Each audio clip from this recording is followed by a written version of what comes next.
Hello, Delaware Food Pharmacy families. Thank you for joining us for another DASH diet video. My name is Shannon, and I'm a registered diet technician and chef. Today, we're going to learn all about the crock pot. This is my crock pot. My dad got this for me about 10 years ago. I didn't think I would use it, but I do, and I love it. There is honestly something to be said for putting a bunch of food in a pot, and then it comes out lovely, and you don't have to do a lot in the interim. Soups, stews, roasts, what else have I made in this thing? Meatballs, meatloaf, all kinds of things you can make in the crock pot, and it's like a one pot wonder.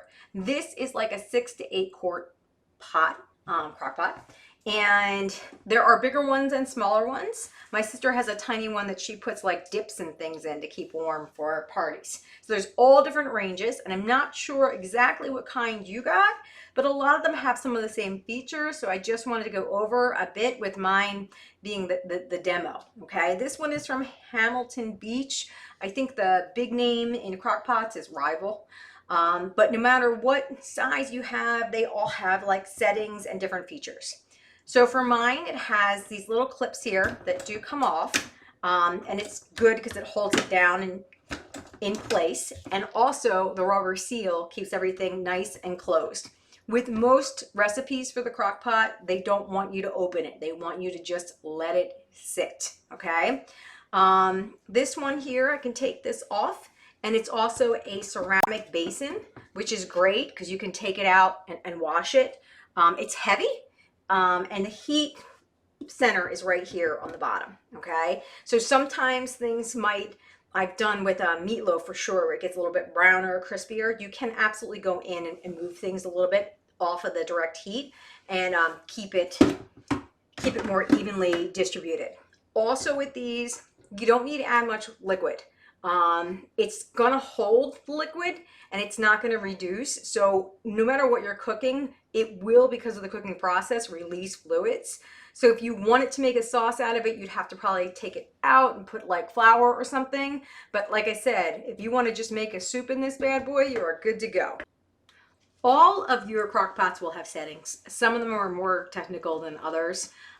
This one is pretty straightforward. You turn it on, that's the power button, and then you can hit what program that you want. A 4-hour setting is going to be a high heat temperature. So once you put the 4 in, you hit manual, it'll go to high, you hit enter, and then it's super loud. You won't miss that it's on, but of course we're not actually cooking anything, so I want to kind of turn it off. If we wanted to do the 8-hour, like let's say you were going to go to work, or you had to go upstairs and do some project that you knew was going to take a certain amount of hours, and you wanted this to cook for 8 hours, you can actually do the 4, pop it up to the 8 right there, and you would hit then manual, and instead of high you would go low, and you would hit enter, and it does the same thing. So you can really pick and choose how you want to do things. With chicken, because you did never want undercooked chicken, you're always going to want to start it on high for at least an hour, and then you can reduce it to low. I cook mine on high the whole time because I'm paranoid, but you can do whatever you want. All right, the last feature that mine has is as this falls over, it has a probe, and that's for exact temperature. So there's a little probe jack right here that you would plug it in, and then on top here there's a little spot where you could stick in the thermometer. All right, this is where it gets important to know temperatures and safety zones for different kinds of meats, and I'm sure Alex will probably put that up on a cool pop out. But for chicken, again, roasted chicken, you're looking at 170 to 180. All right, so if we turn this on and we select the probe, right there where it says high, that's fine. We can hit enter. Now we can set it to the exact temperature. So it says 160 now. We're going to want to set that to 180, and then we hit enter, and it will cook till it's that temperature, and it basically screams at you when it's done. Okay, so turn this off here and back. Again, when it's done, you can take this out. It's pretty easy to clean. You can use it for so many things. Desserts like apple crisp, it's fantastic in this. souffles, casseroles, eggs, oven omelets, all of it can be done in your handy dandy crock pot.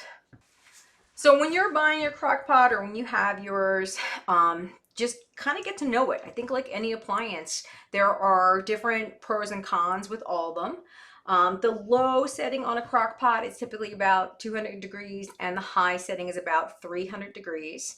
And this can vary depending on the kind that you have, but that's general. Generally speaking too, you don't want to fill it more than halfway. 3/4 for best results, but you want to always give it time because the steam and fluids, it will bubble over, and that's again just a mess nobody wants to have to clean. And again, the more you use this, I believe, the more you'll want to use it. They really are a great product. Thanks everyone for joining us today. I hope it was helpful. In our next video, we'll be using the crock pot to make honey garlic chicken. Remember, if you have any questions, you can always reach out to your care team at Christiana.